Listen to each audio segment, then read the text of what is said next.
നമ്മുടെ സൗരയൂഥവും ഭൂമിയും അടങ്ങുന്ന ഗാലക്സിയാണ് ആകാശഗംഗ അഥവാ മിൽക്കി വേ.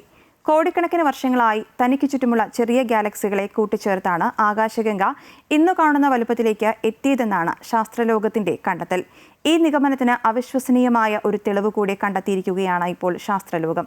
ഏകദേശം 10 ബില്യൺ വർഷങ്ങൾക്ക് മുൻപ് നമ്മുടെ ഗാലക്സിയുമായി കൂട്ടിയിടിച്ച് അതിൽ ലയിച്ചുപോയ ഒരു ചെറിയ കുള്ളൻ ഗാലക്സി ലോക്കി എന്നാണ് ശാസ്ത്രലോകം ഇതിന് പേര് നൽകിയിരിക്കുന്നത്. ആകാശഗംഗയുടെ അഗാധതയിൽ ഒളിഞ്ഞിരിക്കുന്ന കോസ്മിക് അവശിഷ്ടങ്ങളെ കണ്ടെത്തുക എന്നത് അതീവ ദുഷ്കരമായ ദൗത്യമായിരുന്നു. എന്നാൽ അത്യാധുനിക സ്പെക്ട്രോസ്കോപ്പിക് സാങ്കേതികവിദ്യ ഉപയോഗിച്ച് നടത്തിയ പഠനങ്ങളിലാണ് ഈ പുരാതന ഗാലക്സിയുടെ അംശങ്ങൾ ഇപ്പോഴും നമ്മുടെ ഗാലക്സിയുടെ സമീപത്തായി നിലനിൽക്കുന്നുണ്ടെന്ന് വ്യക്തമായത്.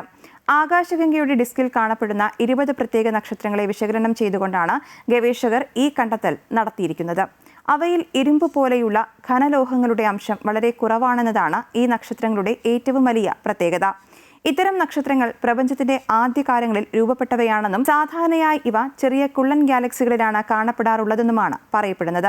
ശാസ്ത്രലോകത്തെ അത്ഭുതപ്പെടുത്തിയ മറ്റൊരു കാര്യം ഈ നക്ഷത്രങ്ങളുടെ ചലനരീതിയാണ്. അവയിൽ ചിലത് ആകാശഗംഗയുടെ ഭ്രമണപഥത്തിന് സമാന്തരമായും മറ്റുള്ളവ നേരെ വിപരീത ദിശയിലുമാണ് സഞ്ചരിക്കുന്നതെന്നാണ് കണ്ടെത്തൽ.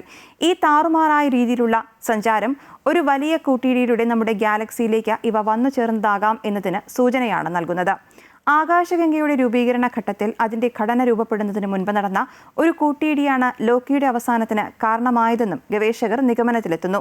നക്ഷത്രങ്ങളുടെ രാസഘടനയാണ് ഗവേഷണത്തിൽ ഏറ്റവും ശ്രദ്ധേയമായ മറ്റൊരു കണ്ടെത്തൽ. സൂപ്പർനോവ സ്ഫോടനങ്ങളുടെയും ന്യൂട്രോൺ താരങ്ങളുടെ ലയനത്തിന്റെയും അടയാളങ്ങൾ ഈ നക്ഷത്രങ്ങളിൽ കാണാം. എന്നാൽ ഇതിൽ വൈറ്റ് ഡോർഫ് സ്ഫോടനങ്ങളുടെ തെളിവുകൾ ഒന്നും കണ്ടെത്തിയിട്ടുമില്ല.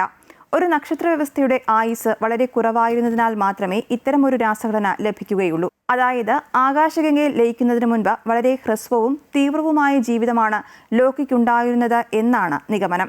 ഈ കണ്ടെത്തൽ നമ്മുടെ ഗാലക്സിയുടെ പരിണാമ ചരിത്രത്തെക്കുറിച്ചുള്ള വലിയ പാഠമാണ് നൽകുന്നത്. എങ്ങനെയാണ് ഒരു ഗാലക്സി ചെറിയ ഭാഗങ്ങളെ വിഴുങ്ങി വികസിക്കുന്നത് എന്നതിനെക്കുറിച്ച് കൂടുതൽ വ്യക്തത നൽകാൻ ലോക്കിയുടെ കണ്ടെത്തൽ സഹായിക്കുമെന്നാണ് ശാസ്ത്രലോകം വിശ്വസിക്കുന്നത്. ആകാശഗംഗയ്ക്കുള്ളിൽ മറഞ്ഞിരിക്കുന്ന ഈ നക്ഷത്രക്കൂട്ടം പ്രപഞ്ചത്തിലെ കോസ്മിക് പുരാവസ്തു ഗവേഷണത്തിന് പുതിയൊരു ദിശാബോധം നൽകുന്നതാണ്. ലോക്കിയുടെ കണ്ടെത്തലോടെ ഭൂതകാലത്തിൽ ആകാശഗംഗയിൽ ലയിച്ച മറ്റ് ഗാലക്സികളെ കണ്ടെത്താനുള്ള ശ്രമങ്ങളും ശാസ്ത്രജ്ഞർ ഊർജിതമാക്കിയിട്ടുണ്ട്. നമ്മുടെ ആകാശഗംഗയുടെ ചരിത്രം പരിശോധിച്ചാൽ ഇനിയും നിരവധി അത്ഭുതങ്ങൾ ഒളിഞ്ഞിരിപ്പുണ്ടെന്നാണ് ലോക്കിയുടെ കണ്ടെത്തലോടെ ശാസ്ത്രലോകം വിശ്വസിക്കുന്നത്.